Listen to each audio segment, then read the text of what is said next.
Collector Shri Amit પ્રકાશ યાદવની અધ્યક્ષતામાં ડાકોર ફાગણી પૂનમના મેળાના આયોજન બાબતે સમીક્ષા બેઠક યોજાઈ।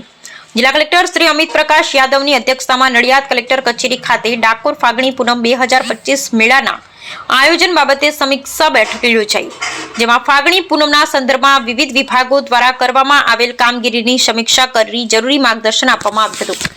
બેઠક અંતર્ગત પોલીસ બંદોબસ્ત, પેટ્રોલિંગ, એક્સેસ પાસ, આડબંધ, જાહેરનામા, ટ્રાફિક નિયંત્રણ, દિશા સૂચક સાઇન બોર્ડ, પાર્કિંગ, સફાઈ, શૌચાલય, સ્વચ્છ પાણી, રખડતા પશુ નિયંત્રણ, સ્ટ્રીટ લાઇટ, આપત્તિ વ્યવસ્થાપન સહિતની બાબતો પર ચર્ચા કરી તમામ સંબંધિત અધિકારીશ્રી પાસેથી તેમણે કરેલી કામગીરીની માહિતી લઈ તે અંગે વધુ માર્ગદર્શક સૂચનો આપવામાં આવ્યા હતા। કલેક્ટરશ્રીએ મંદિરની આસપાસની જાહેર જગ્યામાં કોમર્શિયલ યુઝ માટે સિલિન્ડરના વપરાશ પર પ્રતિબંધ, તમામ વિસ્તારમાં પાણીનું ક્લોરિનેશન, સુલભ શૌચાલયની નિયમિત સફાઈ, ST driver stress free duty કરી શકે તેવું આયોજન, યાત્રાળુઓને હૃદયની કોઈ તકલીફ સંદર્ભે વિશેષ આયોજન સહિતની ઝીણવટભરી બાબતો માટે યોગ્ય અને સત્વરે કામગીરી કરવા સૂચના આપી હતી।